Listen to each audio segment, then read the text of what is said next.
Can everyone hear me okay? No? Sound? Does that sound good? Okay, great, thank you. Okay, I want to thank Jeff Berwick for inviting me here. And I want to show you our history, but much more important, what we term forbidden archaeology. This is information and evidence that standard academics refuse to look at. And that's why it's important not to discuss things with academics, but to give it to you, the world, and have you decide. So, for example, this is Machu Picchu in Peru. And if you look at this picture, Machu Picchu was abandoned in 1535 by the Inca, and it was never restored. They left it intact. So when you look at this picture, you can see that the work on top is very crude, and the work below is megalithic. So that's a big difference in terms of construction. How could this be the work of one set of builders? Also, you notice the gaps in the large stones below. I was there with a geologist, and she said that would be the result of an earthquake of 9 to 9.5. So if this earthquake had happened during Inca times, then clearly the stones on the top would have fallen down. So what I'm going to be discussing is an ancient series of cataclysmic events that happened, destroying very advanced civilizations, and then the collapse of humanity. And it took 6,000 years before humanity could group back together again and create the civilizations we understand, such as Sumeria, Egypt, and the Indus Valley. And again, the important work being done now is being done by independent researchers, not by academics. So here we have Stonehenge. And thanks to the work of many researchers, such as Maria Wheatley, who's here, she's studied Stonehenge for 35 years. And the standard radiocarbon dating of Stonehenge is 4,500 years. But independent testing, multiple times, show that Stonehenge is 12,000 years old. And originally, it was a perfect pair of two circles. The outer stones were brought from a quarry 25 miles away, and the inner stones from 160 miles away. Then nearby, we have Avebury, where there are stones as large as 100 tons. And they were moved from a quarry 3 miles away.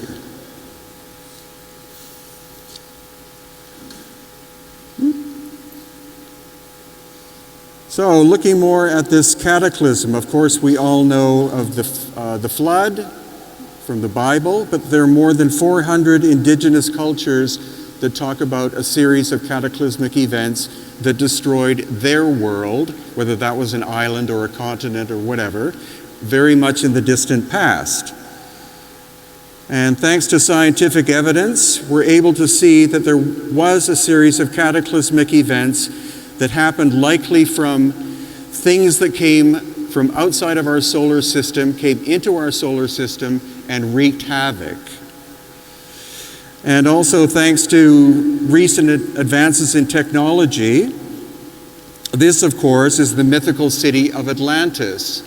But thanks to modern mapping and things like that, a lot of attention is being focused on this, which is called the Richat structure in Mauritania. And some academics think it's a collapsed volcano, which is unlikely. Others think it's an impact from a meteor, which is unlikely. And actually, Josh, who was just up here, is going to be going and exploring this place in person. So you can see it's a series of rings with ridges, and that's exactly the way that Atlantis is described. It's been measured at 23 kilometers in diameter, which is supposedly the diameter of Atlantis. And it's located in Mauritania. And what Plato says is that it was beyond the Pillars of Hercules, which is where Gibraltar is. And Gibraltar is just to the northeast of here. So that's just an interesting kind of development from recent times. But in October, they discovered an impact crater in Greenland where an asteroid a mile long struck the surface about 12,000 years ago. And this is the size of the impact crater that was created. It was made of nickel iron, and it hit with a force of 47 million Hiroshima bombs. So that possibly could have destabilized the planet, and that's what I'm going to be getting into. The big question is, why is our planet at 23.5 degrees? Why is it like this? In a perfect solar system, all the planets should be vertical. So something happened to our planet, probably many times, that altered the axis of the Earth. And this is some of the evidence.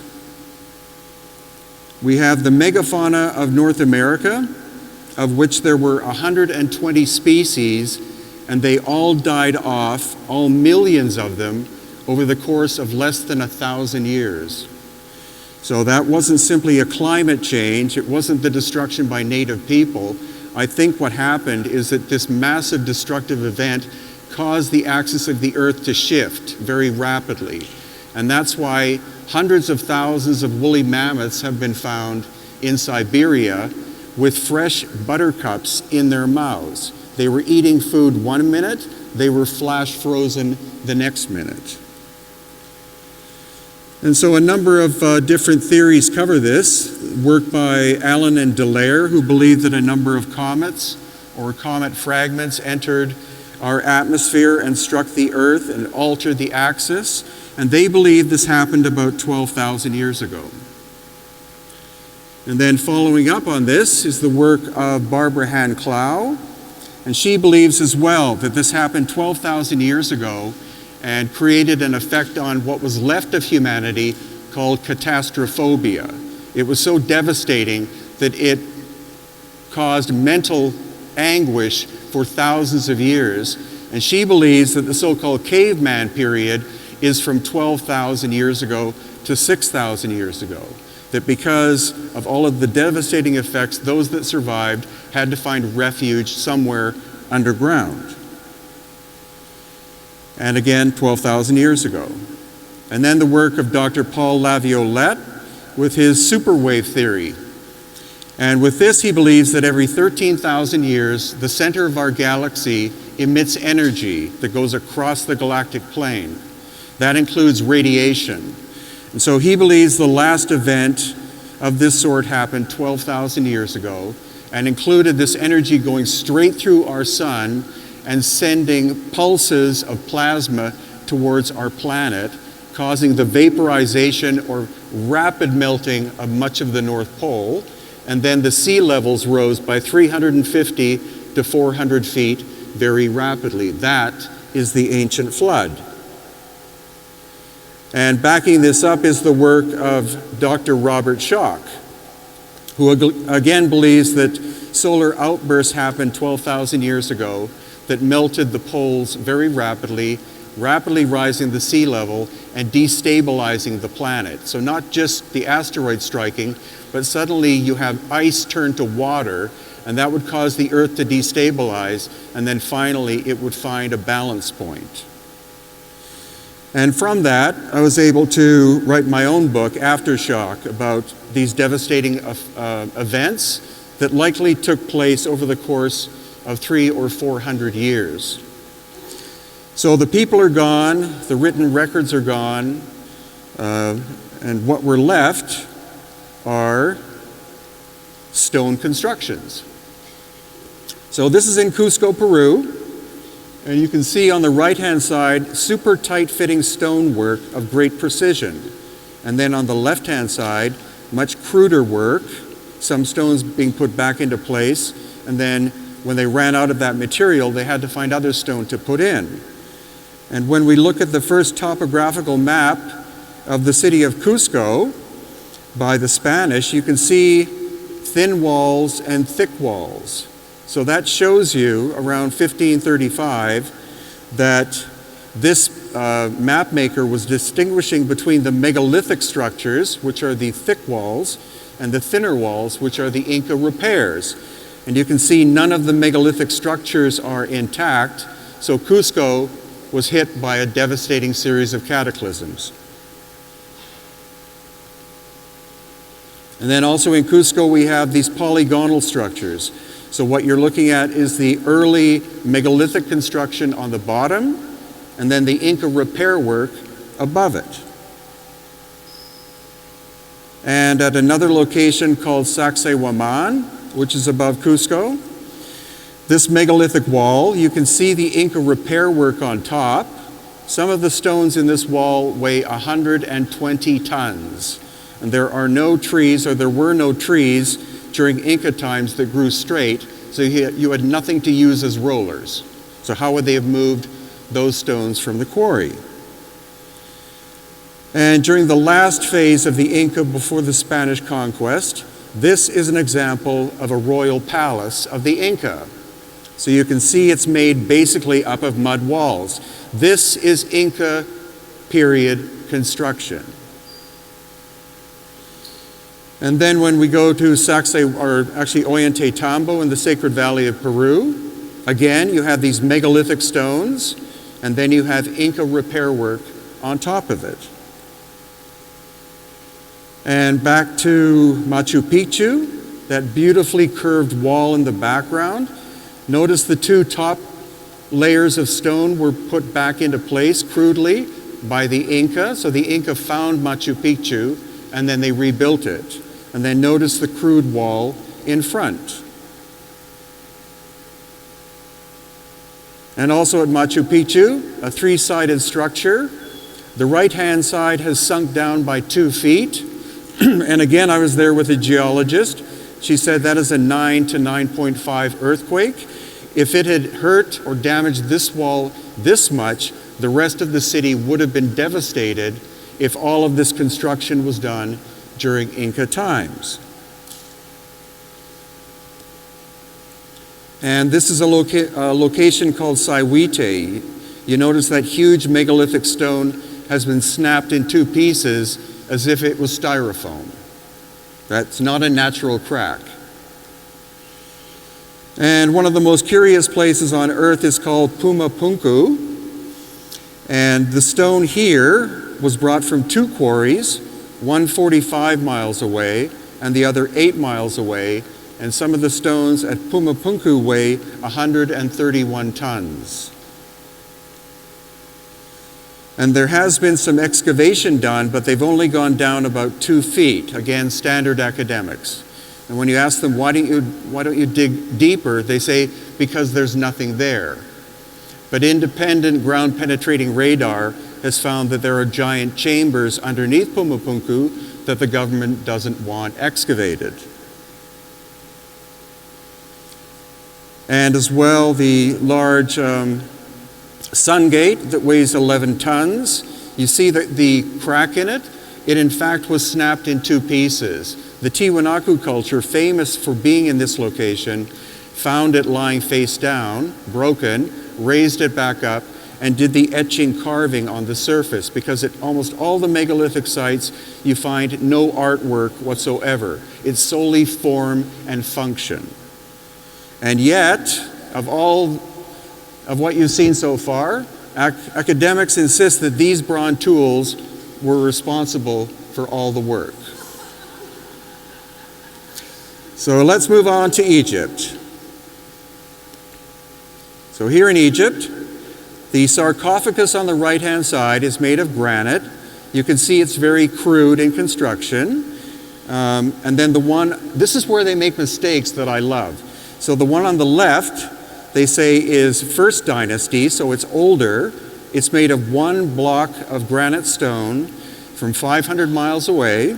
The lid and the box are 1 piece of stone. So somebody had the technology of being able to cut the top off that box, which you did not have that technology in dynastic Egypt.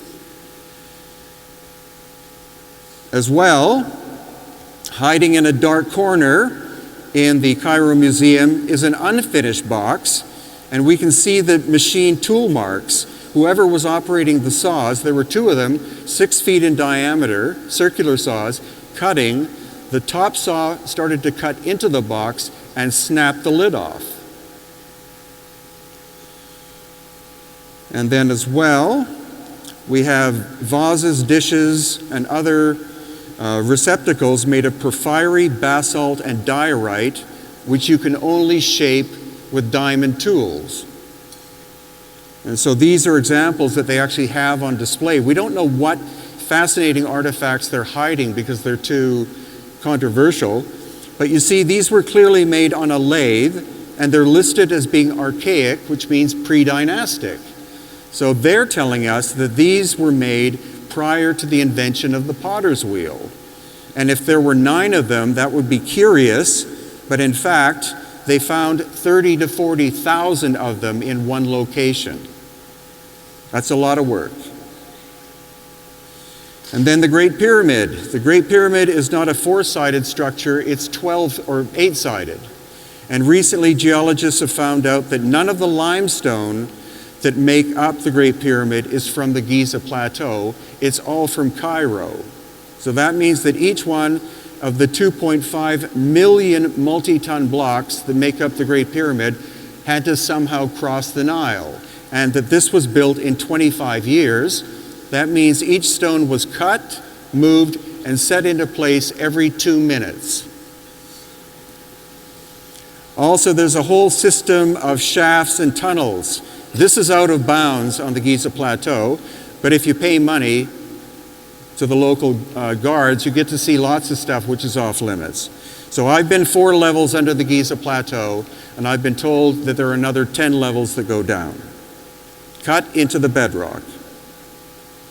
And we find abundance examples of saw marks, and also what's called the feed rate, which means the speed at which the saw was moving. So we had an engineer, and the engineer said that the saw was penetrating this basalt stone at 3 millimeters per movement, which is 500 times more efficient than a modern diamond tool.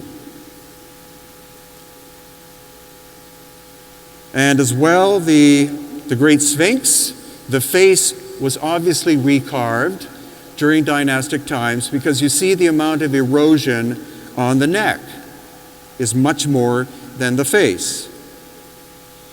And now 200 geologists have told us that the vertical weathering on the Sphinx and the Sphinx enclosure were the result of precipitation. And when you do a climate model, you find out the last time there was heavy precipitation that could do this was 12,000 years ago. And then as well, they try to hide other evidence. So here you have this beautiful wooden walkway, but where the 2 men are standing on the right-hand side between the paws is a rectangular structure that can actually come out. And so I asked our guide, why is this in that shape and why can it be removed? He said, because that's the access to the tunnel and shaft system underneath the Sphinx. Then as well, we have this, which is called the Serapeum at Saqqara. It's 2 underground tunnels. And in it we find 25 boxes made of granite, each weighing 100 tons apiece, and the quarry is 500 miles away. And these two, the lid and the box would fit so perfectly together that they would basically make a hermetical seal. So that's obviously very advanced technology. As well, the academics tell us that the hieroglyphics on the surface and the box were made by the same people. But you can clearly see that the dynastic Egyptians found the boxes in place and roughly etched in the hieroglyphics. And then now we're at the Osirion, which was purposefully built underground. These granite columns weigh 40 to 60 tons. And then when we go to Karnak, we can see core drill holes. This one is about that big. And again, the penetration rate of the drill would be about 3 millimeters per revolution, which is beyond 21st century technology. And then going to the Colossi of Memnon. Again, I was there with a geologist, and you would think vandalism was the result of what happened to the front surface, but she said that the front surface had been hit by a temperature of no less than 2,000 degrees Celsius, like a pulse, as in a plasma ejection from the sun. Also, the base of the structure is one piece of stone. It weighs about 300 tons, and the sitting figure is one piece of stone that weighs 720 tons, and the quarry is 400 miles away. As well, in case you didn't know, this is the Valley of the Queens. We were able to travel underground in the Valley of the Queens for about an hour. And the Valley of the Queens and the Valley of the Kings are interconnected. So there's a whole tunnel system that goes underneath. The dynastic Egyptians discovered these shafts and tunnels and used them for funeral purposes. They did not make them, because some of the shafts are more than 500 feet long and 15 feet wide and 15 feet high. And then we have the unfinished obelisk, 1,200 tons. How were they planning on getting that out of its pit? And also a place you may have never heard of called Tanis. The way you get to Tanis is you drive through the Nile Delta for 2.5 hours through beautiful lush farmland. And when you get to Tanis, there are 4 plants growing. And when you walk the surface, it's like walking on the moon. It's like pulverized dust. And what we found out is this is another location that was struck by some kind of massive heat force. And it's evidenced by some of the statues that they found. If you see the background there, that's the original level. They had to dig down to find Tanis. So you can see that this sculpture, the right-hand side, has been burnt by heat. And then this one, the toes are melted. This is another example. This is a piece of quartzite. The kind of pinky color is normal, but the discoloration is from a burst of massive heat. And then finally, in Egypt, this has only been open to the public for 2 years. It costs $3,000 to rent it for 2 hours. But the great thing is that Egypt has been one of the most secretive countries in the world in terms of you're not allowed to see this, you're not allowed to see that. They actually decided to open this up to make money. So Egypt is opening up this way. So I said, I don't care what it costs. We paid our $3,000, and this is a glimpse of what you get to see. So you enter into the bedrock, then you go down a ladder, 40 feet to the first level. And then this is my wife going down the ladder. And then you enter this chamber, which is about 15 feet by 35 feet. Then you go down another ladder, 100 feet underground. And you get to another big chamber that has 2 massive boxes in it. And then finally, you go down to the 3rd level, which is another 60 feet. So you get to go down more than 200 feet under the Giza Plateau. So that's the great thing. The new Minister of Supreme Antiquities is starting to open doors that have been rusted shut, open to the public, which thank God for that. And this is what you find at the very bottom. This is Yusuf Awiyan standing on a box. We're not sure how they got the box down the series of shafts, but then this pool of mysterious crystal water. As well, when you go to Luxor, you notice that it has this sudden angle. The upper area is the megalithic pre-dynastic. The lower area is dynastic. So between the pre-dynastic and dynastic times, that gives us evidence that the axis of the earth suddenly shifted, because all the sites are perfectly aligned to north, south, east, and west. but we find locations in Egypt where instead of east and west, they're off by 23 degrees. That's a shifting of the earth. And I think all I'll have left with is a little bit more. Oh well. This is Baalbek in Lebanon. It's called the Stone of the Pregnant Woman. That's me and a friend. It weighs 1,200 tons. And all of a sudden work stopped here. And we find that at many other locations. So it's a 1,200-ton stone still attached to the bedrock. And recently some independent Russian researchers have been doing excavating just to the left-hand side, and they've uncovered a 1,600-ton stone, which I'll be seeing in April. So standard academia says the Romans built this, but what the Romans did is they built very roughly on top of a megalithic foundation. Here you see the trilithon, which is 3 1,000-ton stones. And then there are multiple of these 800-ton stones located at the actual site of Baalbek, which is a mile from the quarry. And then again, inside, you see the 800-ton stones with the rough construction by the Romans on top. And I guess I'll be allowed to do left is Petra. You all know this picture. This is 1% of Petra. Petra is 7 miles long, or 12 kilometers. It took us 8 hours to get from one end to another. And what you see are these massive chambers, like hundreds of them, cut into quartzite stone. So as you walk along, you see chamber after chamber after chamber. There are so many of them, they even turned 2 of them into bathrooms. And then this one, we can see the machining tool marks here at an angle. That's my wife. This is one of 5 chambers where 300,000 cubic feet of material was removed to make it. And when you get to the final end, again, look at the sense of scale of construction. This goes on for 7 miles. And there are sister sites located at what's called Little Petra, and also this is in Saudi Arabia.